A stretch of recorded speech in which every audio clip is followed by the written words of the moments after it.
tayo kakabsat iti may kadua nga salmo.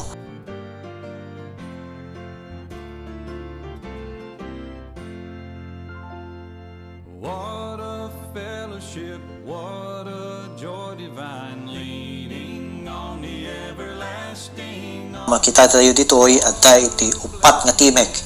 Isong agsasao ditoy nga salmo. Digiti upat nga timek kakabsat.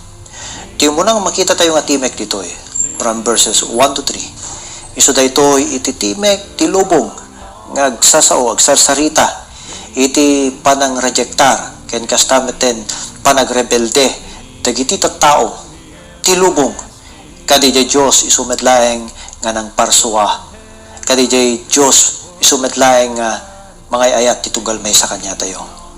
So ti tao nagrebelde ken ni Apo. Verses 1 to 3.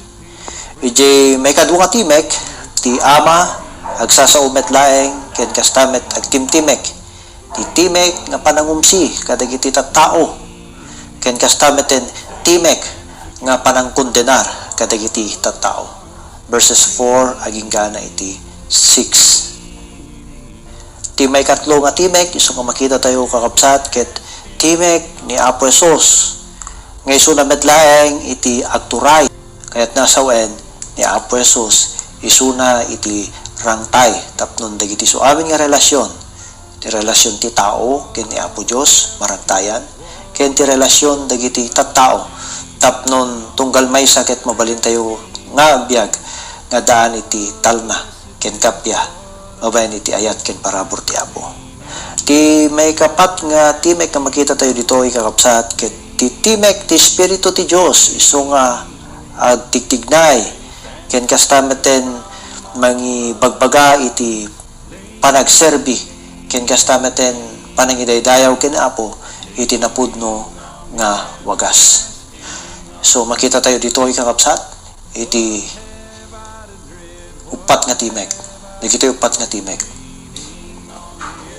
Sapay ko ti kararag ko awan tayo kadijay nga timek ti umuna nga timek ti timek ti lubong. Isu nga mangibagbagay ti rejection ken kastameten panagrebelde iti Apo. No diket na tayo dagiti dumngeg ken kastameten agpamati kadijay timek ti Apo. Ti Dios agtimtimek ti tunggal may sakada tayo ita. Tinaduma-duma nga wagas babayan iti sauna babayan kadagiti paspasama kiti biag ket uray pay iti daytoy agdamang paspasaren ti sangalubungan mamatiak nga mabalingaw sa ren ni Apo Dios daytoy nga timek tapnon alayan ti atensyon tayo ket ipagana nga masapul tayo ti Apo. Aramiden tayo nga ro di kasayaatan nga desisyon isu di panagtengeg panangimdeng di timek ni Apo ket awaten tayo ni Apo Jesus isu nga manlubot ket mangisalakan ti tunggal may sa kada tayo.